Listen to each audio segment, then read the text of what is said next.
নমস্কার, 24 ঘন্টা আপনাদের সঙ্গে আমি অনির্বাণ। এই বিশেষ অনুষ্ঠান মিম বিতর্কের সায়নী নিয়ে 6 বছরের পুরনো একটি মিম টুইট করেছিলেন সায়নী ঘোষ, অভিনেতা সায়নী ঘোষ।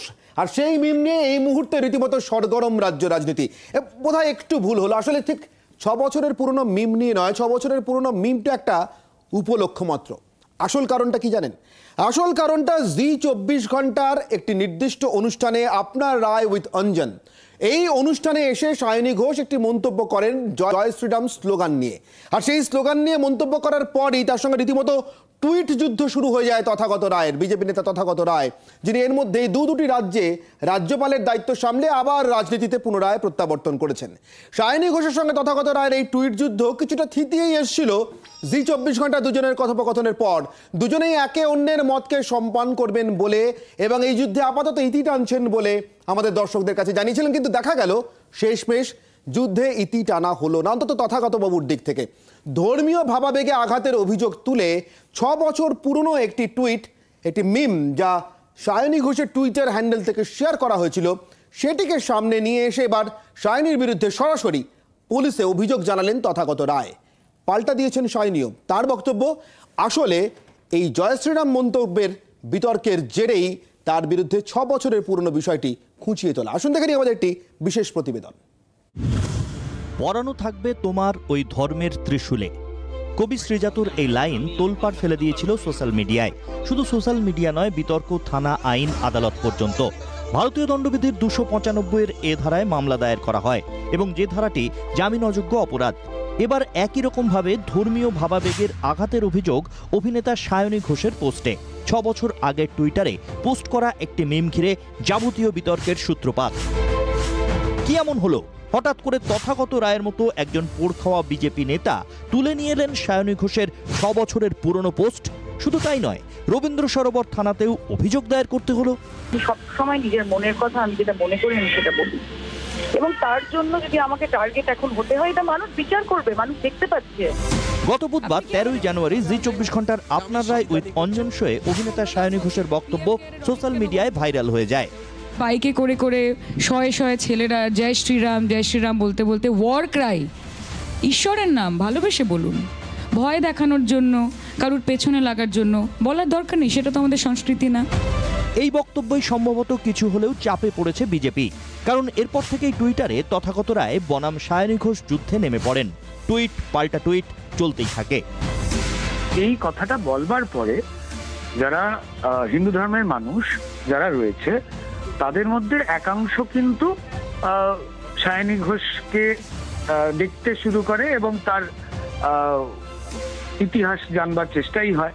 এই বর্তমানে তিনি যদি এই কথাটা না বলতেন এবং সেটা যদি বেশ কিছু মানুষকে কষ্ট না দিত, তো তাহলে বোধহয় তারা কেউ একটুখানি ওই অতীতে গিয়ে খুঁজতেন না। এটা আমি সায়নীকেও বলতে পারি যে তোমার পোস্টটা আমার ভালো লাগেনি, কিন্তু তার মানে এই কনক্লুশনে আমি পৌঁছতে পারি না যে সেই দিনও ওই পোস্টটা করেছিল বলে পরবর্তীকালে ওর আর প্রতিবাদ করার বা ওর বিজেপির এগেন্স্টে বলার মতো কোনো রাইট নেই। টানাপোড়েন এতটাই চরমে পৌঁছয় যে শেষ পর্যন্ত তথাগত রায় রবীন্দ্র সরোবর থানায় গিয়ে সায়নী ঘোষের নামে অভিযোগ দায়ের করেন। যদিও এরপর সায়নী ঘোষের সাফাই, 6 বছর আগে তার টুইটার হ্যান্ডেলটি কোনোভাবে হ্যাক হয়ে গিয়েছিল এবং অ্যাকাউন্টটি তখন ব্লুটিক দেয়া ছিল না। যদি হ্যাক হয়ে গিয়েও থাকে, তাহলে কেন সায়নী সাইবার ক্রাইমে অভিযোগ দায়ের করলেন না? ব্যুরো রিপোর্ট, জি24 ঘন্টা। আর এই মুহূর্তে এই নিয়ে আলোচনায় আমাদের সঙ্গে উপস্থিত অতিথিরা, তাদের সঙ্গে আপনাদের একে একে পরিচয় করে দিই। তৃণমূলের তরফ থেকে রয়েছেন সুদীপ রাহা, বিজেপির তরফ থেকে রয়েছেন তরুণজ্যোতি তিওয়ারি এবং আইনজীবী হিসেবে আমাদের সঙ্গে উপস্থিত রয়েছেন, আমাদের সঙ্গে সরাসরি রয়েছেন অনির্বাণ গুহ ঠাকুরাতা। তিনজনের সঙ্গে কথা বলবো একে একে। সবার প্রথম আমি চলে যাবো তরুণজ্যোতি তিওয়ারির কাছে। তরুণজ্যোতিবাবু, যে অভিযোগটা উঠছে আপনাদের বিরুদ্ধে, নিশ্চিতভাবে সায়নী ঘোষ 6 বছর আগে যে মিমটি শেয়ার করেছিলেন টুইটার হ্যান্ডেলে, কোনোভাবেই জি24 ঘন্টা এমন কোনো দাবি করছে না যে আমরা তাকে সমর্থন করছি বা তাকে খুব রুচিশীল বলে মনে করছি বা তাতে কেউ কারোর ধর্মীয় ভাবাবেগে আঘাত লাগতে পারে না বলে মনে করছি, এমন কোনো দাবি আমরা করছি না। নিশ্চিতভাবেই কারো ধর্মীয় ভাবাবেগে আঘাত লাগতে পারে, কেউ আহত হতে পারেন, কারোর এটাকে রুচিশীল নাও মনে হতে পারে। কিন্তু প্রশ্ন একটাই, তথাগত রায়ের সঙ্গে টুইট যুদ্ধের পর এবং তারও আগে জি24 ঘন্টায় আপনার রায় উইথ অঞ্জন অনুষ্ঠানে এসে নির্দিষ্টভাবে জয় শ্রীরাম স্লোগানটা যেভাবে বলা হচ্ছে সেটা নিয়ে মন্তব্য করার পরই 6 বছরের পুরনো টুইটটা সামনে এলো। আপনাদের রাজনৈতিক উদ্দেশ্য নিয়ে প্রশ্ন উঠছে তরুণজ্যোতিবাবু। না, রাজনৈতিক উদ্দেশ্যের কোনো ব্যাপারই নেই তো, এখানে ধর্মীয় উদ্দেশ্য। আপনি দেখুন একজন মহিলা তিনি বলতে চেয়েছেন যে জয় শ্রীরাম বাংলা সংস্কৃতি নয়। উনি বাংলায় কতটুকু জানেন? উনি কি জানেন যে কৃত্তিবাসী রামায়ণ তুলসীদাসী রামায়ণের আগে লেখা হয়েছিল? উনি কি জানেন যে রবীন্দ্রনাথ, বঙ্কিমচন্দ্র, মাইকেল মধুসূদন দত্ত বিভিন্ন সময় রামায়ণে উল্লেখ করেছেন? উনি কি জানেন যে গৌড়ীয় সংস্কৃতিতে রামায়ণের উল্লেখ আছে? উনি কি জানেন যে রামকৃষ্ণ পরমহংসদেব, যার বাবার নাম ছিল ক্ষুদিরাম এবং দুই ভাইয়ের নাম, একজন রামেশ্বরের রাজকুমার, পশ্চিমবঙ্গের বিভিন্ন জায়গায় সাথে রামযুক্ত, উনি কি করে বললেন? আর তারপর এই টুইটটা দেখুন, একজন যদি 6 বছর আগে কোনো খুন করে তখন সামনে না আসে, পরবর্তীকালে খুনি ধরা পড়ে, তাই সার কি দোষটা কমে গেল? উনাকে তো কোনোদিন দেখিনি আমি আয়েশা বা জৈনাবকে নিয়ে লিখতে, উনাকে কোনোদিন দেখিনি আমি লা ইলাহা ইল্লাল্লাহ এই কথা নিয়ে কমেন্ট করতে, উনাকে কোনোদিন আমি দেখিনি যে যখন বলতে নারায়ে তাকবীর চিৎকার হয় সেটা নিয়ে কিছু বলতে, উনাকে দেখিনি আল্লাহু আকবার বলে যখন গলা কাটা হয় সেগুলো নিয়ে কথা বলতে। উনার এই শিবরাত্রির দিন ওরকম একটা ছবি পোস্ট করা, তো ওনার মাইন্ডসেট বয়ে যায়। আসলে এবার কী বলুন তো, এরকম মানে সস্তার পাবলিসিটির জন্য এরা করে থাকেন। যখন উনি যে ইন্ডাস্ট্রি, আমি তরুণজ্যোতি বাবু, আপনি যা বলছেন এই সবকটি অভিযোগকেও যদি সত্য বলে স্বীকার করে নিই, তাহলে আমার প্রশ্ন কিন্তু ওইখানেই আটকে থাকবে তরুণজ্যোতি বাবু। নিশ্চিতভাবে কারোর ধর্মীয় ভাবাবেগে কারোর আঘাত করার অধিকার নেই, এবং আঘাতপ্রাপ্ত কেউ যদি হয়ে থাকেন তার অভিযোগ জানানোর অধিকার আছে এদেশের আইন সংবিধান মেনে। তথাগত বাবুর পুলিশে অভিযোগ করা নিয়ে আমি একটি প্রশ্নও তুলছি না। আসামের যে ভদ্রলোক আহত হয়েছেন বলে দাবি করছেন, আমি তা নিয়েও প্রশ্ন তুলছি না। আমার প্রশ্ন, আঘাত কতদূর পর্যন্ত বা কতদিন পর্যন্ত পৌঁছতে সময় লাগতে পারে? 6 বছর না, এতদিন সামনে আসেনি, এটা এই সময় সামনে এসেছে। উনি আজকে হ্যাক করার যে তত্ত্বটা দিচ্ছেন, ওই ওনার প্রোফাইল হ্যাক হয়েছিল বলে কোনো কি কমপ্লেন করেছেন উনি? বা ওনার পুরো পোস্টে, পুরো টুইটার হ্যান্ডেলে অন্য কোনো রিলিজিয়ানকে আঘাত করে একটা পোস্ট আছে? আসলে এবার হিন্দুদের আঘাত করা মনে হয় খুব সস্তা পাবলিসিটি পাওয়া যায়। হিন্দুদের ধর্মীয় ভাবে আঘাত করলে খুব সস্তার পাবলিসিটি পাওয়া যায়, তার জন্য ওনার মতো অভিনেত্রীরা এগুলো করে থাকেন। আসলে এবার পশ্চিমবঙ্গের মানুষ জেনে গেছে এই ক্যাটাগরির মানুষগুলো না আসলে আবার আমাদের ঝামেলা পাকানোর জন্য 1 নম্বর দায়ী। আমি একটু সুদীপ বাবুর কাছে যাই। আমি তরুণজ্যোতি বাবুর বক্তব্য শুনলাম। সুদীপ বাবু, আপনারা কি এই দীর্ঘ সময় পর, অর্থাৎ 6 বছর পরেই, এতদিন সময় পরে এই নির্দিষ্টভাবে এই মিমটি নিয়ে যেভাবে অভিযোগ সামনে এসেছে, তাতে কোনো রাজনৈতিক উদ্দেশ্য খুঁজে পাচ্ছেন?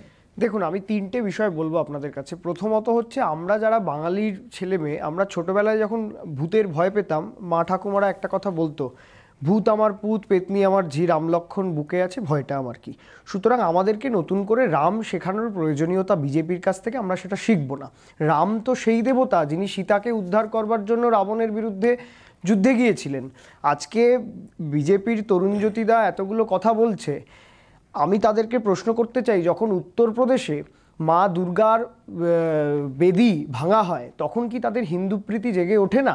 আর এত কথা উনি বললেন, অনুরাগ ঠাকুরের কথা নিশ্চয়ই ভারতবর্ষের মানুষ তথা বাংলার মানুষ ভুলে যাননি। কপিল মিশ্রের কথা ভুলে যাননি কুলদীপ সেঙ্গারের কথা ভুলে যাননি। আপনার দিলীপ ঘোষ যখন বলেছিলেন যে একটার পর একটা বাঙালি বিরোধী মন্তব্য। এবং তৃতীয়ত, আমার যেটা তথাগত বাবুর এই প্রসঙ্গে যেটা মনে হয়, আমি খুব মন দিয়ে শুনছিলাম সুদীপ বাবু আপনার কথা, একটু থামাচ্ছি আপনাকে সুদীপ বাবু, আমি খুব মন দিয়ে আপনার কথা শুনছিলাম। কুলদীপ সেঙ্গারের নাম এলো, কপিল মিশ্রের নাম এলো, আপনি অনুরাগ ঠাকুরের কথা বললেন। কি অদ্ভুতভাবে, ওটাও 5-6 বছরের পুরনো ঘটনা, তবু আমি বলছি খুব অদ্ভুতভাবে আকবরউদ্দিন ওয়াইসির নামটা এলো না। আপনাদের এই সিলেক্টিভ অ্যামনেশিয়াও কি কোথাও বিজেপিকে সাহায্য করে বলে মনে হয়? আমরা যে কোনো রকম ধর্মীয় মৌলবাদের বিরুদ্ধে, এই কথাটা স্পষ্টভাবে বলতে চাই, আমরা যা ঘৃণা ছড়ায় আমরা সেটার বিরুদ্ধে। সায়নীর এই পোস্ট নিয়ে আমার ব্যক্তিগতভাবে আমিও বলতে পারি যে এই পোস্ট আমার ভালো লাগেনি, কিন্তু আমি তো তথাগতবাবুকে, আমার যেটা মনে হচ্ছে যে আজকে নিজের রাজনৈতিক প্রাসঙ্গিকতা আনবার জন্যে, আজকে মিডিয়ার সামনে আসার জন্য এতদিনের একটা পুরনো পোস্টকে সামনে নিয়ে আসা, মুখ্যমন্ত্রীত্বের দৌড়ে আজকে দিলীপ ঘোষ, মুকুল রায়দের সঙ্গে নিজের নামটাকে জুড়ে দেওয়া, যখন দেখছেন হালে পানি পাওয়া যাচ্ছে না, কিছু তো একটা করে মিডিয়ার সামনে আসতে হবে। তাই জন্য তথাগতবাবু এই সমস্ত ইস্যুগুলোকে আনছেন।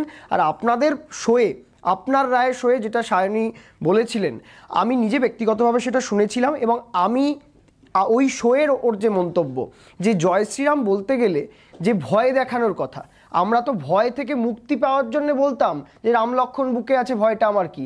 আজকে সেই রাম দিয়ে ভয় দেখানো হচ্ছে। আমরা বিজেপির সেই রাজনীতিটার বিরুদ্ধে।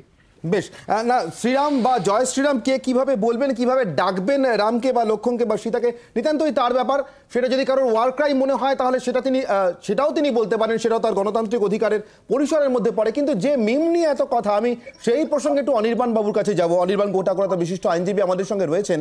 অনির্বাণ বাবু, যে মিমটি পোস্ট করা নিয়ে এত কথা হয়েছে সায়নীর বিরুদ্ধে এবং যে নির্দিষ্ট ধারায় তার বিরুদ্ধে অভিযোগ আনা হয়েছে 395-এর এই ধারা, আমি তার প্রভিশন সম্পর্কে একটু জানতে চাইবো। ঠিক কি ধরনের অভিযোগ থাকলে এমন ধারায় অভিযোগ আনা যায়, এবং যদি সেই অভিযোগ সত্য প্রমাণিত হয় তাহলে আইনি সংস্থান কি থাকে তারপরে? দেখুন, প্রথমেই বলি যে আমি রাজনীতি করি না, তাই জন্য আমার কিন্তু এই মন্তব্য সম্পূর্ণ আইনানুগ মন্তব্য আমি করতে চাই। কোনো রাজনৈতিক দলকে সাপোর্ট করে বা ডিসসাপোর্ট করে কোনো মন্তব্য আমি করছি না। 295A আইপিসিতে পরিষ্কার বলা আছে যে সেখানে সর্বোচ্চ সাজা 3 বছর, এবং তাই জন্য সেকশন 468 সিআরপিসি বলছে যে সব সর্বোচ্চ সাজা যেখানে 3 বছর, বিভিন্ন মতামত আছে, মানে 1 বছর থেকে 3 বছর, সেখানে কোনো কোর্ট কোনো কগনিজেন্স নিতে পারবে না যদি না 3 বছরের মধ্যে সেই কমপ্লেন পুলিশের কাছে রেজিস্টার হয়। অর্থাৎ আপনারা বলছেন না যে 6 বছর আগেই পোস্টটা হয়েছিল, আমি জানি না এই পার্টিকুলার ধারাতে এই মামলাটা কি করে সম্ভব, কারণ ভারতবর্ষের আইন বলছে যে সেটা 3 বছরের মধ্যেই এই কমপ্লেনটা করতে হতো। 6 বছর আগের কমপ্লেন যেখানে সর্বোচ্চ সাজা 3 বছর, সেটা সম্ভব নয়। 2 নম্বর কথা, এই যে ব্লাসফেমি মানে 295A it is a very, এটা আগে না কোডিফাইড ছিল না ইন্ডিয়ান পিনাল কোডে। পরবর্তীকালে পরিবর্তিত সময়ের মধ্যে দেখা গেছে, অগ্রগতির সাথে দেখা গেছে যে এই ধারাটাকেও ইনসার্শন দরকার। এই ইনসার্শন অত্যন্ত সূক্ষ্মভাবে ইন্ডিয়ান পিনাল কোডে করা হয়েছে, যেখানে একটা খুব ক্লোজলি আপনি খেয়াল করে দেখবেন একটা হেয়ার লাইন ডিফারেন্স করা হয়েছে আর্টিকেল 19 এবং আর্টিকেল 25 এর সাথে। অর্থাৎ যেখানে right to freedom of speech and expression রয়েছে আমাদের ভারতবর্ষের, বাক স্বাধীনতার অধিকার, বাক স্বাধীনতা মৌলিক অধিকার, সে একইভাবে রিলিজিয়াস বিলিফ করা বা রিলিজিয়াস প্র্যাকটিস করা, সেটাও কিন্তু আমাদের ভারতবর্ষের মৌলিক অধিকার। তো এই যে freedom of speech and expression এবং তার সাথে রিলিজিয়াস বিলিফকে আঘাত না করা এবং তাদেরকে রিলিজিয়াস বিলিফ প্র্যাকটিস করতে দেওয়া, এই যে হেয়ারলাইন ডিস্টিংশন, সেটাই কিন্তু 295 এর মধ্যে টানার চেষ্টা করা হয়েছে। তাই জন্য 295 এর সব থেকে গুরুত্বপূর্ণ বিষয় হচ্ছে ইন্টেনশন অনির্বাণ, মানে অর্থাৎ ইন্টেনশন যদি থাকে টু আউটরেজ দ্য ক্রেডিবিলিটি বা আউটরেজ দ্য রিলিজিয়াস বিলিফ, তবেই কিন্তু একমাত্র 295 এর অবস্থান করতে পারে। আমার মনে হয়েছে যে এই পার্টিকুলার সিনারিওতে এই অভিনেত্রী সায়নী ঘোষ উনি যে মন্তব্য করেছেন সেটা 6 বছর আগে করেছেন। 295 এ কিন্তু তার মধ্যে now cannot come into play, কারণ 468 সিআরপিসি পরিষ্কার বলছে যেটা সর্বোচ্চ সাজা 3 বছর, তাতে কমপ্লেন 3 বছরের মধ্যেই করতে, মানে কোনো কোর্ট কগনিজেন্স নিতে পারবে না যদি সেই অফেন্সের থেকে সেটা 3 বছরের মধ্যে না হয়। এটা 3-এর জায়গায় 6 বছর, মানে দ্বিগুণ সময় পেরিয়ে গিয়েছে। আমি আরো বিস্তারিতভাবে আলোচনায় আসবো, কিন্তু যে মিম নিয়ে এত কথা, অর্থাৎ যে মিমের ভিত্তিতে এই অভিযোগ 6 বছর আগে পোস্ট করা সেই মিম, আমি সেই জায়গা থেকেই বলবো যে সেই মিমটার দিকে যদি একটু চোখ রাখি, নিশ্চিতভাবে সম্পূর্ণ মিমটা আমাদের পক্ষে দেখানো সম্ভব না, তার কারণ সেটা কারোর ধর্মীয় ভাবাবেগে আঘাত করতে পারে। কিন্তু একবার বলবো আমার সহকর্মীদের পিসিআরে এই ওয়ালে যদি সেই মিমটা দেওয়া সম্ভব হয়, শুধুমাত্র সেই মিমটি নয়, একসঙ্গে 3টি মিম ছিল সায়নী ঘোষের শেয়ার করা, যেভাবে সেগুলিকে এখন এই মুহূর্তে দেখানো হচ্ছে। শিবরাত্রির দিন একটি মিম, ঈদের দিন একটি মিম এবং বড়দিনের দিন একটি মিম। আপনাদেরকে জানিয়ে রাখি, টুইটার থেকে শেয়ার করা সেই মিম, তার সবটা আমরা দেখাতে পারছি না, তার কারণ সেক্ষেত্রে সেই একই অভিযোগ আসতে পারে, কারো ধর্মীয় ভাবাবেগ আহত হতে পারে।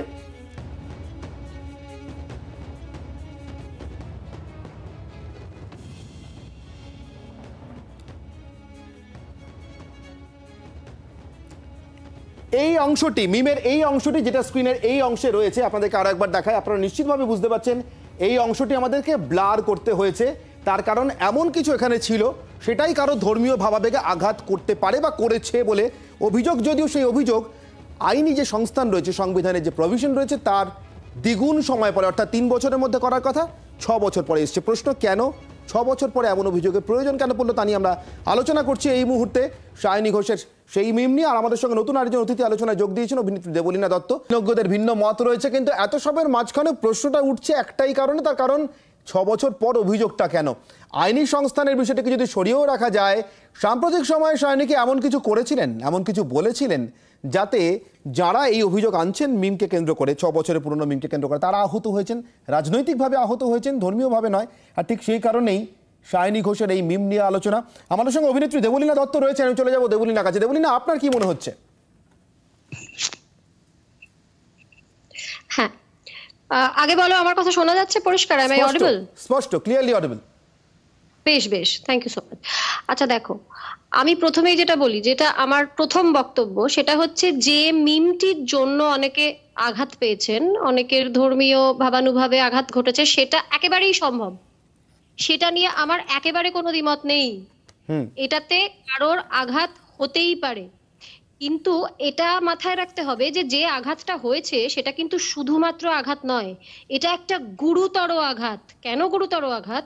কারণ আমার যদি একটা গুরুতর আঘাত হয় তবেই আমি পুলিশ কমপ্লেন করব, না হলে শুধু ফেসবুকে লিখে অমুক তমুক জায়গায় লিখে আমি ছেড়ে দেবো। তার মানে একটা গুরুতর আঘাত, এত বড় গুরুতর আঘাতটা 6 বছর পরে হওয়াটা আমার কাছে খুব অদ্ভুত। মানে আমি তো মানুষ, আমি তো গন্ডার নই। মানে আমাকে 6 বছর আগে কেউ ঢিল মেরেছিল, আমার 6 বছর অব্দি মনেই ছিল না। ঢিল মারলে আঘাত লাগবেই নিশ্চিতভাবে, কিন্তু 6 বছর আমার আঘাতটা অনুভব হয়নি। 6 বছর পর হঠাৎ একদিন আমাকে কেউ একজন বলেছে, এই গন্ডার তুই বড্ড বিচ্ছিরি দেখতে। আমার মনে পড়ে গেল, আরে আমাকে তো 6 বছর আগে ঢিল মেরেছিল। এটা তো ভারী অদ্ভুত, এ কেমন লজিক? আমি একটু তরুণজ্যোতি তিওয়ারির কাছে যাই। তরুণজ্যোতি বাবু, আঘাত প্রাপ্ত হওয়া নিয়ে, আঘাত হওয়া নিয়ে বিতর্ক নেই, আঘাত হতেই পারে, আঘাত পেয়েছেন বা আহত হয়েছেন, কিন্তু আহত হওয়া আর আহত হয়েছেন এটা অনুভব করার মধ্যে 6 বছরের মাঝের গ্যাপটা নিয়ে আর খুব সাম্প্রতিক সময়ে সায়নী ঘোষের মন্তব্যটা নিয়ে প্রশ্নটা উঠছে। আচ্ছা, অনির্বাণদা একটা কথা বললেন, 6 time limitation runs from the date of knowledge. Limitation runs from the date of knowledge, and এটা নলেজে এসছে রিসেন্টলি। আচ্ছা, দেবলীনাদি যে বলছেন, আমি যদি ভুল না করি, আমার আইডেন্টিটি ভুল হতে পারে, আমি এই সিলভার স্ক্রিনের লোকজনকে একটু কম চিনি। দেবলীনাদি কি সেই ভদ্রমহিলা যিনি কদিন আগে গরুর মাংস রান্না করার কথা বলেছিলেন অষ্টমীর পুজোর দিন? উনি কি সেই যে বলেছিলেন অষ্টমীর দিন আমি নিজে নিরামিষাশী, কিন্তু আমি পুজোর সময় বিফটা রান্না করতে পারি? তো এই জিনিসগুলো, এই অষ্টমীর দিন বিফ রান্না করা, এই শিবের মাথায় যেগুলো বসানো, এইগুলো কোন ধরনের কালচার? এগুলো অ্যাকচুয়ালি মানে cultural communism. This is a separate breed of people. This is a separate breed of people. Debolina respond করছেন। তরুণজ্যোতি, আমি উত্তর দেব আপনার। দেবলীনা রেসপন্ড করছেন আপাতত। দেবলীনা উত্তর নিন। দেবলীনা প্লিজ। এই যাবতীয় ঝামেলার জন্য দায়ী এবং খুব সফট টার্গেট হয়ে যায় হিন্দু কমিউনিটি। আমি আসবো তরুণজ্যোতি। হিন্দু কমিউনিটি, আপনি হিন্দুরা সফট টার্গেট কিনা এই প্রশ্ন আপনি তুলছেন, বিশেষ করে সেলিব্রিটিদের দিকে। নিশ্চিতভাবে সেই প্রশ্নের উত্তর দেবো, কিন্তু তার আগে দেবলীনা রেসপন্ড করছে। দেবলীনা প্লিজ। হ্যাঁ, এবার আমি এটা নিয়ে একটু বলি। হ্যাঁ, আমি যে কথাটা বলেছিলাম, এই কথাটা বলার আগে আমার একজন কলিগ বন্ধু বলেছিলেন যে আমি আমার বাড়িতে বসে, আমার ব্যক্তিগত স্পেসে বসে যদি নবমীর দিন গরু খেতে চাই, আমি চাই তাহলে অন্য কেউ এসে আপত্তি যেন না করেন। এই ব্যক্তিগত স্বাধীনতা আমাদের দেশের আইন। করুন না দেবলীনাদি, আপনি করুন, কিন্তু দেবলীনা এখানে একটা প্রশ্ন আছে। তরুণজ্যোতি এক মিনিট। অন্য একজনের জন্য গরুর মাংস তরুণজ্যোতি এক মিনিট। দেবলীনা, আমার একটা প্রশ্ন আছে। তরুণজ্যোতি এক মিনিট। দেবলীনা, আমার নিজের একটা প্রশ্ন আছে। তরুণজ্যোতি প্লিজ, আমি আপনার কাছে আসবো। তরুণজ্যোতি, আমি আপনার কাছে আসবো। দেবলীনা, আমার একটা প্রশ্ন আছে। দেবলীনা, আমার একটা প্রশ্ন আছে, প্লিজ। দেবলীনা প্লিজ, আমার একটা প্রশ্ন আছে, আপনি নিশ্চিতভাবে কন্টিনিউ করবেন। আমার একটাই প্রশ্ন, এই ব্যক্তিগত স্পেস, ব্যক্তিগত পছন্দ, ফুড হ্যাবিট অত্যন্ত ভালো কথা দেবলীনা, কিন্তু আমার একটাই প্রশ্ন, আপনি কি ঈদের দিন, দেবলীনা আমার একটাই প্রশ্ন, আপনি কি ঈদের দিন অন্য কোনো পশুর মাংস নিজের বাড়িতে রান্না করা নিয়েও একই রকম ভাবে পোস্ট করতে পারবেন বা পোস্ট করতে চান? আমার প্রশ্ন আপনাকে দেবলীনা, অষ্টমীর দিন বা নবমীর দিন বাড়িতে গরুর মাংস বা গোমাংস রান্না করা নিয়ে আপনি যেমন পোস্ট করেছেন, আপনি কি ঈদের দিন অন্য কোনো পশুর মাংস রান্না করা নিয়ে একইভাবে পোস্ট করতে চান? মানে ওটাও তো প্রাইভেট পরিচয়, আপনার ব্যক্তিগত পরিচয়। শুয়োরের মাংস রান্না করে উনি কোন লিবারাল মুসলিম বন্ধুকে, এক মিনিট তরুণজ্যোতি, দেবলীনা উত্তর দিচ্ছেন শুনিনি। তরুণজ্যোতি, দেবলীনা উত্তর দিচ্ছেন শুনিনি, প্লিজ। দেবলীনা, ওনার সাহস হবে? দেবলীনা প্লিজ উত্তর দেবেন। এক্ষুনি কি প্রশ্নটা কি ছিল আরেকবার করে দেবলীনা, আমার খুব স্পষ্ট প্রশ্ন আপনার কাছে, আপনি ঠিক যেভাবে অষ্টমীর দিন বা নবমীর দিন গোমাংস রান্না করতে চান নিজের প্রাইভেট স্পেসে, তো আমার হাতে রান্না করা শুয়োরের মাংস আমার বাড়িতে বসে আমার মুসলিম বন্ধু খেয়ে গেছেন, পাবলিক ফোরামে বললাম না, সে তো বেশ, কিন্তু আপনি কি সেই একই ইচ্ছা প্রকাশ করবেন ঈদের দিন? বলতে হবে, আপনারা যদি চান একটা বিষয় বলতে হবে। আমার সাথে অনেক সিঙ্গার অনিন্দর 1-to-1 কথা হচ্ছিল। অনির্বাণদা একটা বিষয় একটু বলতে দিতে হবে। মিডিয়াতে দিদি 1-to-1 কথা হয় না। তরুণ জ্যোতিদা একটা জিনিস, কে কোন তিথিতে কার মাংস খাবে সেটা বিজেপি ঠিক করে দিতে পারে না। ভারতবর্ষ সেই বাংলা সেই রাজ্য যে রাজ্যের ছেলেমেয়েরা ডান দিকের পাতায় রবীন্দ্রনাথ পড়ে বড় হয়েছে, বাঁ দিকের পাতায় কাজী নজরুল ইসলাম পড়ে বড় হয়েছে। এই সম্প্রীতির বাংলাকে ভাঙতে দেব না বিজেপিকে। এটা উত্তরপ্রদেশ নয়, এটা গুজরাট নয়, এটা বাংলা। দুর্গাপূজার বিসর্জন এটা সেই বিজেপি যারা জানে না সহজ পাঠ কার লেখা। এটা সেই বিজেপি যারা বিদ্যাসাগরের মূর্তি ভাঙে। এটা সেই বিজেপি যারা বিরসা মুন্ডাকে চেনে না। সুতরাং মিম থেকে দুর্গাপুজো, বাড়িতে মাংস রান্না অনেক দূর পর্যন্ত পৌঁছে গেছি আমরা। নিশ্চিতভাবে কার বাড়িতে কোন মাংস রান্না করে খাবেন সেটা তার চয়েস, কিন্তু এমন চয়েস পাবলিকলি ব্যক্ত করার ক্ষেত্রে আমাদের রাজ্যে, বিশেষ করে আমাদের রাজ্যে সেলিব্রিটিরা কি একটু চুজি, কোন একটি নির্দিষ্ট পছন্দের কথা বলেন, বাকিগুলির কথা বলেন না?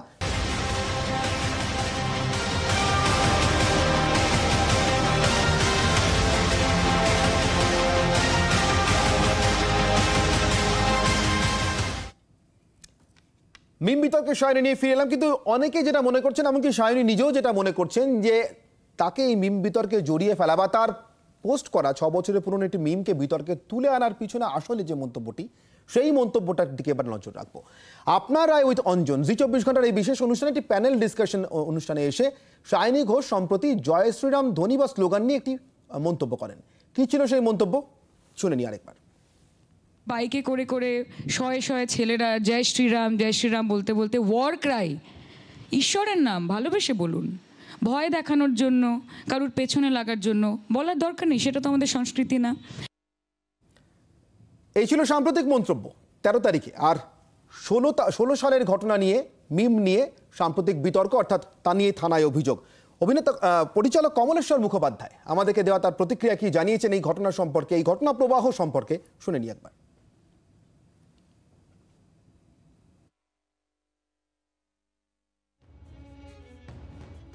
যে কোনো রাজনৈতিক মতামত বা বক্তব্যকে যদি যৌক্তিকভাবে খণ্ডন করতে না পারা যায়, তখন এই ধরনের ভিন্ডিকটিভ অ্যাটিটিউড দেখানো হয়। মানুষের গণতান্ত্রিক যে অধিকার প্রয়োগের জায়গাটা, সে অধিকার প্রয়োগের জায়গাটা ক্রমশ কমিয়ে দেওয়া হচ্ছে। নতুন প্রজন্ম চাকরি ছাড়া বসে আছে বেকার বাড়িতে, দ্রব্যমূল্য বৃদ্ধি, সেগুলো নিয়ে কেউ কথা বলছেন না। যখনই এই ধরনের ইকোনমিক ক্রাইসিস তৈরি হচ্ছে, যখনই এরকম সোশ্যাল ক্রাইসিস তৈরি হচ্ছে, তখনই বারবার এই ধর্মীয় ভাবাবেগকে কেন্দ্র করে অদ্ভুত পরিকল্পনা, বলবো ষড়যন্ত্রের পরিকল্পনা তৈরি হচ্ছে। ভাবাবেগকে কেন্দ্র করে অদ্ভুত পরিকল্পনা, বলবো ষড়যন্ত্রের পরিকল্পনা তৈরি হচ্ছে। এইটা এদেশের পক্ষে মঙ্গলজনক নয়। ধর্মীয় ভাবাবেগকে কেন্দ্র করে পরিকল্পনা করা হচ্ছে, যা আসলে মূল সমস্যা থেকে নজর ঘুরিয়ে দিচ্ছে মনে করছেন পরিচালক কমলেশ্বর মুখোপাধ্যায়। ধর্মীয় ভাবাবেগ নিয়ে কথা, ধর্মীয় ভাবাবেগ আহত হয়েছে কি হয়নি তা নিশ্চিতভাবে এই মুহূর্তে আইনি পরিসরের মধ্যে রয়েছে, আহত হতেই পারে কারোর, এমনটাও অনেকে বলছেন। আমি দেবলীনার কাছে আরেকবার ফিরবো। দেবলীনা, একটাই প্রশ্ন, সেলিব্রিটিরা, বিশেষ করে পশ্চিমবঙ্গের সেলিব্রিটিরা, বা আমি যদি বলি বিদ্বজ্জন বা গুণীজনরা, তারা কি কিছুটা সিলেক্টিভ বিভিন্ন ধরুন এই যে ধর্মীয় বিভিন্ন বিষয়, ভাবাবেগে আঘাত পাওয়া বা না পাওয়া, বা নিশ্চিত করে ধর্মীয় ভাবাবেগকে সামনে রেখে যদি কোনো সেলিব্রিটির বিরুদ্ধে রাজনৈতিক উদ্দেশ্যে আক্রমণ শানানো হয়? আমার তসলিমা নাসরিনের কথা মনে পড়ছে। ধরুন আমি 2008 সাল থেকে আজ পর্যন্ত পশ্চিমবঙ্গের কোনো গুণীজন বা বিশিষ্ট জনকে তসলিমা নাসরিনের পক্ষে মুখ খুলতে শুনিনি।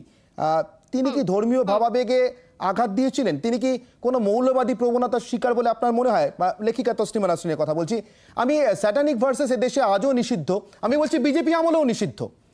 আমি তো এই নিয়ে নরেন্দ্র মোদীর কাছে কাউকে দরবার করতে শুনিনি যে কেন স্যাটানিক ভার্সেস নিষিদ্ধ থাকবে, এই বইয়ের মধ্যে এমন কি আছে যা দেশে চালু করা যায় না। মানে এই রাজ্যের সেলিব্রিটিরা কি একটু সিলেক্টিভ ধর্মীয় ভাবাবেগের প্রশ্নে? আমি এই ব্যাপারে একমত তোমার সঙ্গে, আমি আশা করি আমার অডিও ক্লিয়ার। আমি এই ব্যাপারে একদম একমত তোমার সঙ্গে যে এটা এখন বলে না গো, এটা আদি অনন্তকাল ধরে হয়ে আসছে। যখনই আঁতে ঘা লাগছে তখনই ধর্মকে টেনে এনে একটা অ্যাটাক করার প্রবণতা, যেখানে আমি হিন্দু ধর্ম নিয়ে আমি প্রশ্ন করছি। যদি আমি হিন্দু ধর্ম নিয়ে ঠিক মতো পড়াশোনা করে থাকি, যদি আমি গীতা বেদ ঠিক মতো বুঝে থাকি, তাহলে আমার কমপ্লিটলি নিরামিষাশী হয়ে যাওয়ার কথা, আমার প্রাণী হত্যা করারই কথা না। যদিও আমি সেই কারণে নিরামিষাশী নই, কিন্তু আমি নিরামিষাশী।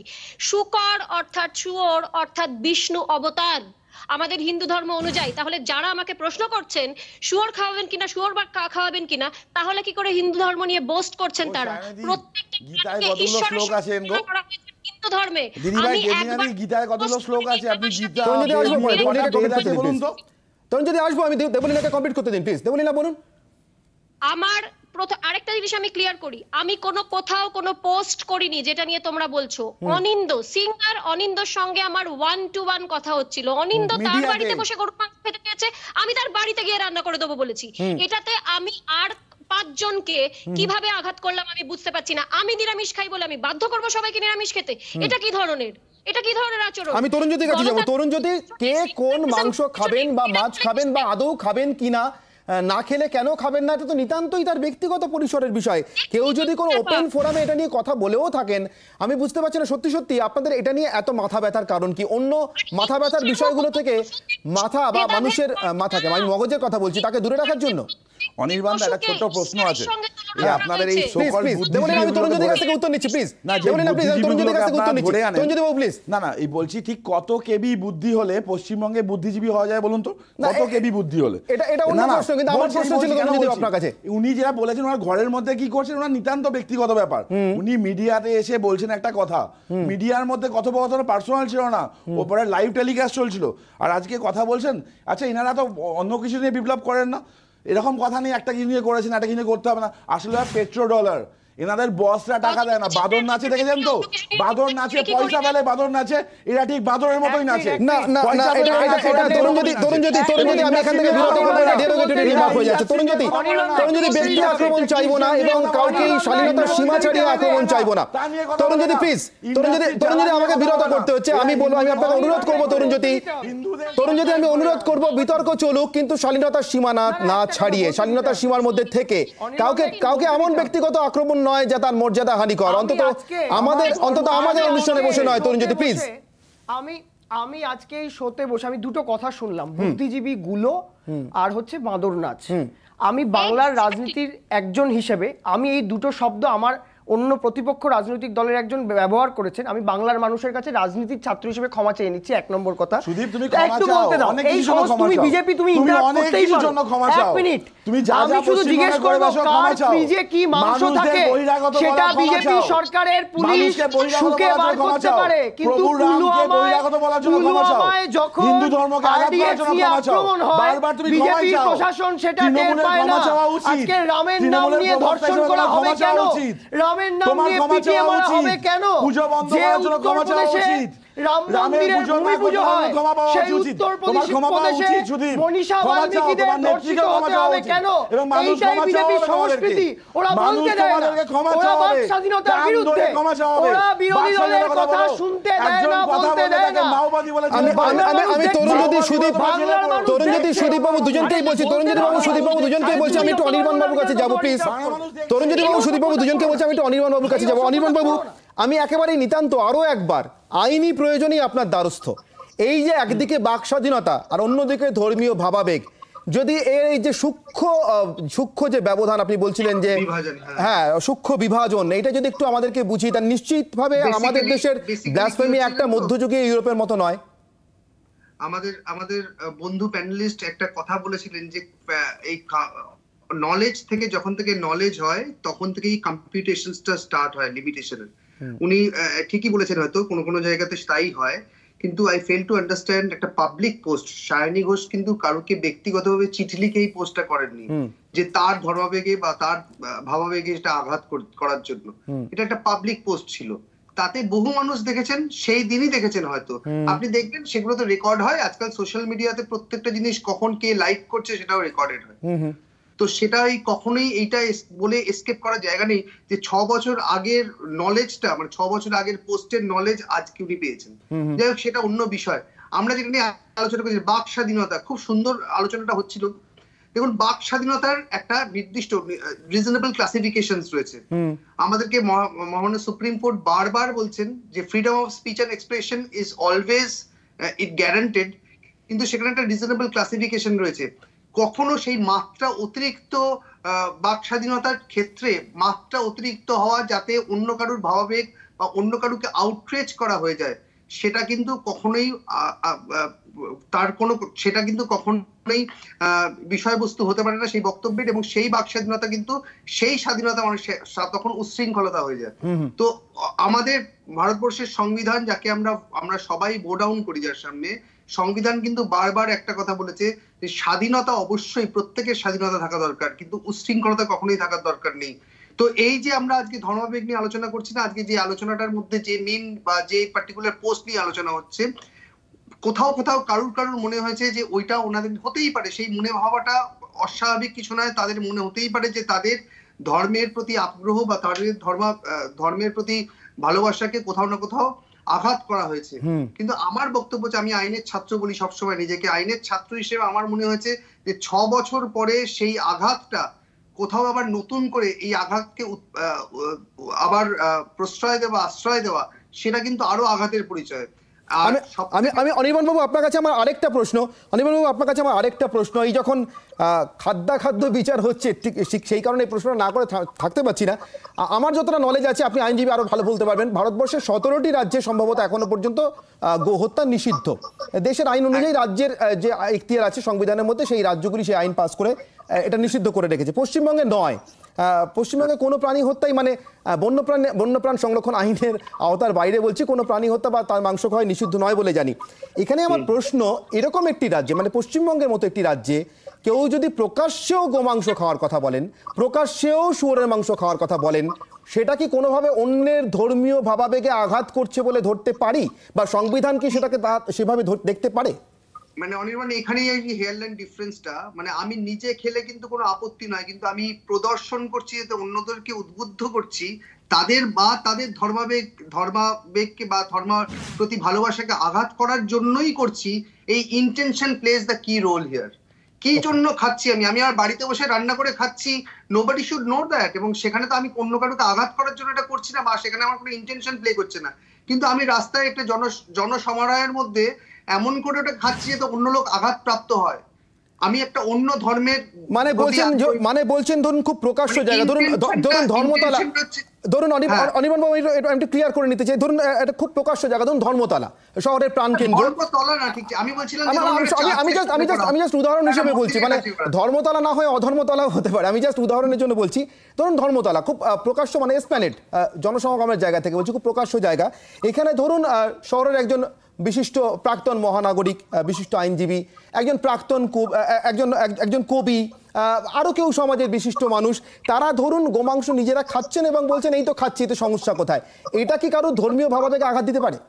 ওই প্রবলেম হচ্ছে খাওয়াটা বিষয় নয়, কিন্তু কি ইন্টেনশনে খাওয়া হচ্ছে। ইন্টেনশনটা আদৌ কারোকে তাদের ধর্মের প্রতি শ্রদ্ধাকে আঘাত করার জন্য হচ্ছে না, তো এইটাই কিন্তু আসল কি রোল প্লে করে। ইন্টেনশন, আমি দেবলীনার কাছে আসবো। দেবলীনা, আপনার ইন্টেনশনটা যদি ক্লিয়ার করেন। এখন আমি যতটুকু বুঝলাম অনির্বাণ বাবু কথা শুনে, ইন্টেনশনেই সবকিছু নিহিত। জানতে চাইছি সেটা হচ্ছে যে একজন মানুষ যখন খাচ্ছেন শুধুমাত্র বা একটা কথা বলছেন, আমি ইন্টেনশনটা তার ঠিক কিভাবে বুঝবো সেটাও যদি একটু জানতে পারি ভালো হতো। আর ইন্টেনশনটা আমারটাও আমি ক্লিয়ার করে দিই। অনিন্দ বলেছিল যে আমাকে আমার গরুর মাংস খাওয়ার সময় যেন কেউ বাধা দিতে আসবেন না, এটা ছিল অনিন্দর বক্তব্য। আমি সেই বক্তব্যটাকে সাপোর্ট করে বলেছিলাম যে তুমি যদি তোমার বাড়িতে খাও আর আমি যদি তোমার বাড়িতে গিয়ে রান্না করি, আমি চাইবো না কেউ আমাদের বাধা দিক, কেননা তার আগে বাধা দেওয়া নিয়ে কথা হচ্ছিল, প্রেম করা নিয়ে কথা হচ্ছিল। প্রেমের আগে বা পরে আমরা কোনো শব্দ বসাবো না, এইগুলো নিয়ে আমরা আলোচনা করছিলাম। এই নৈতিক বাধাগুলো যেন আমাদের না দেওয়া হয়, এটা ছিল আমাদের বলার উদ্দেশ্য, এর বাইরে আর কিছুই না। আর ইন্টেনশনটা ঠিক কিভাবে বোঝা যায় সেটা যদি একটু জানতে পারি। অনির্বাণ বাবু, এখান থেকে কি কোনো ইন্টেনশন মানে বোঝা গেল দেবলীনার কি ইন্টেনশন ছিল? না, কখনোই বোঝায়নি। Intention is a mental act. হ্যাঁ, এটা তো বোঝার কোনো ডকুমেন্ট হয় না দেবলীনা, মানে আনফরচুনেটলি ইন্টেনশনের কোনো ডকুমেন্ট হয় না। ইন্টেনশন কিন্তু সবসময় বুঝতে হয় আমরা আইনের ছাত্র হিসেবে দেখি কন্ডাক্ট দিয়ে বা কনসিকুয়েন্সেস দিয়ে। এবার তাতে কি হয়, ইন্টেনশনের মানে আজকে আমি কারোকে এমনি ধাক্কা মারছি আর ধাক্কা মেরে ফেলার চেষ্টা করছি, দুটোর তফাৎটা ওইখানেই হয় কনসিকুয়েন্সেস দিয়ে বা আমার বাকি কন্ডাক্ট দিয়ে। তো সেই বিষয়গুলো সবকটা একত্রিত করলে তবেই কিন্তু ইন্টেনশনের একটা হিন্ট পাওয়া যায়। ইন্টেনশন একটা কমপ্লিটলি মেন্টাল অ্যাক্ট, এটাকে কিন্তু কোথাও কখনো ডিফাইন করা নেই এবং সেটাকে এক্স্যাক্টলি কোডিফাই ওই জন্য করা যায়নি। আচ্ছা অনির্বাণ বাবু, ইন্টেনশনকে কি তাহলে অনেকটা পারসেপশন বলতে পারি? মানে ধরুন আমি যদি এখন এই মুহূর্তে ধরুন 3 তালাকের বিরুদ্ধে অনেক কিছু বলছি, আকাশ বাতাস ফাটিয়ে দিচ্ছি, অথচ খাপ পঞ্চায়েতের বিরুদ্ধে একটি কথাও বলছি না, তাহলে কি আমার ইন্টেনশন সম্পর্কে কেউ কিছু বুঝতে পারবেন? খুব বিতর্কিত প্রশ্ন, কিন্তু আমি আপনাকে বলছি আরো সহজ করে, যে সেটা হচ্ছে যে এক্স্যাক্টলি ইন্টেনশনকে তো জাজ করা যায় না বা ইন্টেনশনকে বোঝা যায় না। কন্ডাক্ট, বাকি রেস্ট অফ দ্য কন্ডাক্ট সেই ভদ্রলোকের বা সেই বিষয় নিয়ে রেস্ট অফ দ্য কন্ডাক্ট দিয়ে কিন্তু ইন্টেনশনকে বুঝতে হয় বা কোর্টেও কিন্তু এইভাবে নির্ধারণ হয়। কেন এদেশে আজও পর্যন্ত স্বীকৃত সব থেকে ভালো সাংসদরা আইনজীবী বা আইনি পেশার ব্যাকগ্রাউন্ড থেকে আসছেন? অনির্বাণবাবু কথা শুনে বোঝা গেল পেরিফেরির বাইরে কিছুতেই বেরোবেন না, কিন্তু আমাদের পেরিফেরির বাইরে বেরোতে হয়। তার কারণ আমরা আসলে বুঝতে চাইছি ওই ইন্টেনশনটা কি, ইন্টেনশন ছিল সায়নী ঘোষের ওই মিমটা শেয়ার করার মধ্যে দিয়ে, আর যারা সেই মিমটাকে 6 বছর পর একরকম কবর খুঁড়ে তুলে এনেছেন তাদেরই বা কি ইন্টেনশন। আবারও চলে যাবো এবার তরুণজ্যোতির কাছে। তরুণজ্যোতি, এই যে ইন্টেনশন আমরা বুঝতে পারছি এর অনেকটাই আসলে বুঝে নেওয়া বা বুঝিয়ে দেওয়ার উপর নির্ভর করে। নিশ্চিতভাবে যে মিমটি 6 বছর আগে শেয়ার করেছিলেন তা আইনি পেরিফেরির বাইরে চলে যাচ্ছে কিনা, তার বিরুদ্ধে ব্যবস্থা গ্রহণ বা ইত্যাদি, সেটা আদালত বিচার করবে, কারণ আদালত গ্রাহ্য অপরাধ কিনা তারই তো বিচার। কিন্তু আমার প্রশ্ন আপনাদের কাছে, এই মিম শেয়ার করার ইন্টেনশন নিয়ে যেমন প্রশ্ন উঠছে, তেমনি আবারও যদি ধরেও নিই যে সাম্প্রতিক মন্তব্যের পরিপ্রেক্ষিতেই আপনাদের এই খোঁজ খবর, এক কথায় মানে আমরা যাকে সাদা বাংলায় বলি সায়নী ঘোষের ঠিকুজি কুষ্টি খুঁজে দেখা, তাহলেও আপনাদের ইন্টেনশন নিয়েও কি সমানভাবে প্রশ্ন উঠতে পারে না? না অনির্বাণ, একটা জিনিস দেখুন, আজকে তো 17ই জানুয়ারি, এই 17ই জানুয়ারি 2014 মানে আমাদের মহানায়িকা সুচিত্রা সেন এই দিনকে মারা গেছিলেন। তাকে কোনোদিন সস্তার পাবলিসিটির জন্য এগুলো করতে হয়নি। এই সায়নী যার কথা বলছেন, এত আলোচনার বিষয়, প্রাইম টাইমে তাকে নিয়ে আলোচনা হচ্ছে, তিনি কে? কারণ তিনি এগুলো করছেন সস্তার পাবলিসিটির জন্য, আর এটা ইন্টেনশনালি করছেন, একবার না বারবার উনি এটাই করেছেন। উনি হিন্দু ধর্মকেই টার্গেট করছেন। উনাকে কোনো সময় দেখা যায়নি তো ঈদ নিয়ে বলতে, কোনো সময় দেখা যায়নি খ্রিশ্চান নিয়ে মানে ক্রিসমাস নিয়ে বলতে, পার্টিকুলার এটা টার্গেট কেন করা হয়? আর যে ম্যাডাম সাথে আছেন আমার কো প্যানেলিস্ট, উনি যে এত ইজি করে বললেন না, ভার্সনটা এতটা ইজি ছিল না, ভার্সনটা আমাদের কাছে আছে। ওনার ইন্টেনশনটাও ক্লিয়ার, ওনার ইন্টেনশনটারও ব্যবস্থা হবে, ঠিকঠাক জায়গায় উনি কি উত্তরটা দেবেন, ওনার ইন্টেনশনটা ওখানে গিয়ে ক্লিয়ার করবেন উনি কোর্টে। ইন্টেনশন ক্লিয়ার করার জায়গায় আমরা নয়, ইন্টেনশন ক্লিয়ার করার জায়গায় আমরা নয়, ইন্টেনশনটা উনি ক্লিয়ার করবেন। নিশ্চিতভাবে সে লড়াই আদালতে যেতে চান, আইন বিচার করবে। আমি সুদীপের কাছে আসবো। সুদীপ 10 সেকেন্ড আমি সুদীপ বাবুর কাছে আসবো। সুদীপ বাবু জাস্ট 10 সেকেন্ড। হ্যাঁ প্লিজ তরুণজ্যোতি বাবু প্লিজ। ইন্টেনশনও দেখুন, বকরি আমি আসছি সুদীপ বাবু, আমি আসবো, আমি আপনাকে সময় দেবো। সুদীপ বাবু, তরুণজ্যোতি প্লিজ সাম আপ করুন প্লিজ।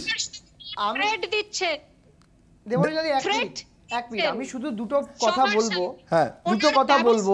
এই বিজেপি যখন উত্তরপ্রদেশে যোগী রাজ্যে যখন দেবী দুর্গার বেদি ভাঙা হয়, তখন কিন্তু এদের হিন্দুত্ব কেঁদে ওঠে না। অসমে যখন 19-14 লক্ষ হিন্দু বাঙালির নাম বাদ যায় এনআরসির সময়, তখন কিন্তু এদের হিন্দুত্ব কেঁদে ওঠে না। আচ্ছা, আপনি তো এতদিন সাংবাদিকতা করছেন, আজ থেকে 7 বছর আগেও তো 24 ঘন্টায় ধর্মীয় ভাবাবেগ নিয়ে বিতর্ক করতে হতো না? আজকে হচ্ছে কেন? তার কারণ বিজেপি এসছে বলে। ধর্মীয় ভাবাবেগের কথা রাখুন না, রামের নাম নিয়ে যখন একজনকে ধর্ষণ করা হয়, একজন দলিতকে যখন পিটিয়ে মারা হয়, ধর্মের কথা ছেড়ে দিলাম, মানুষ হিসেবে মনুষ্যত্বের ভাবাবেগে আঘাত লাগে না?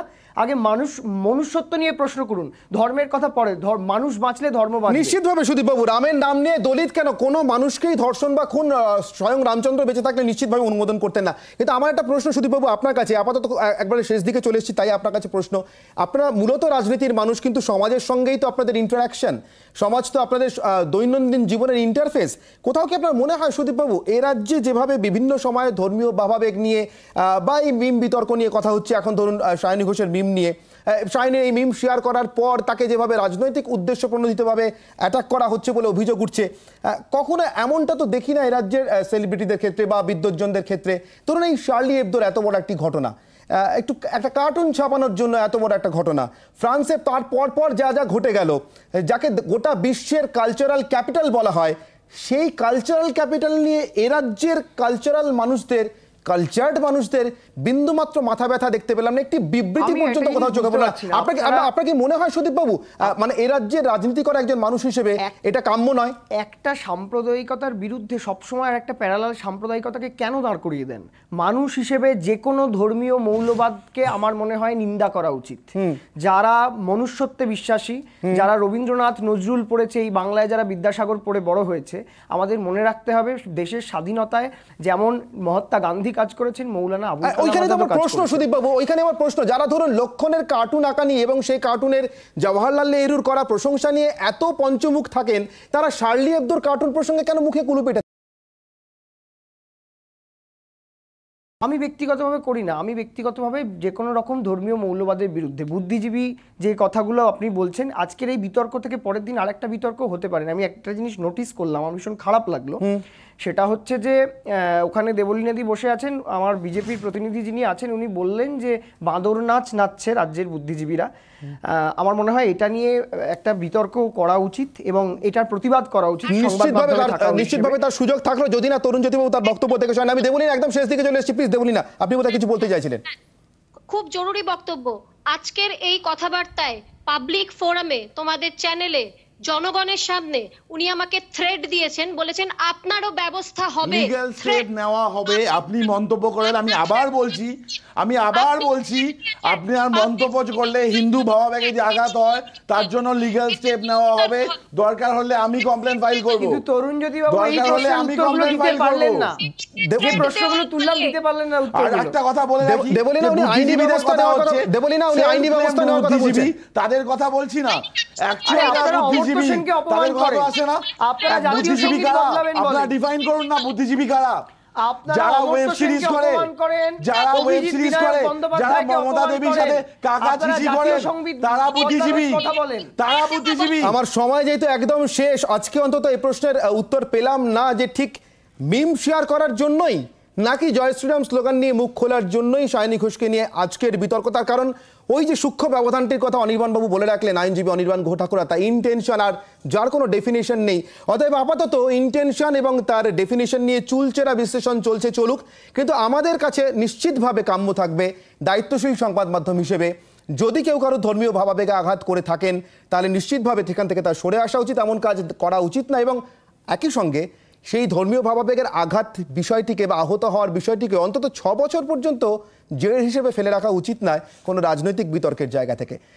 আজকের এই অনুষ্ঠান, বিশেষ অনুষ্ঠান এখানেই শেষ করছি। দিনের সেরা বাছাই করা খবরগুলো নিয়ে এরপর আমি এবং সম্প্রীতি থাকবো আপনাদের সঙ্গে পেজ ওয়ানের সঙ্গে। থাকুন জি 24 ঘন্টা।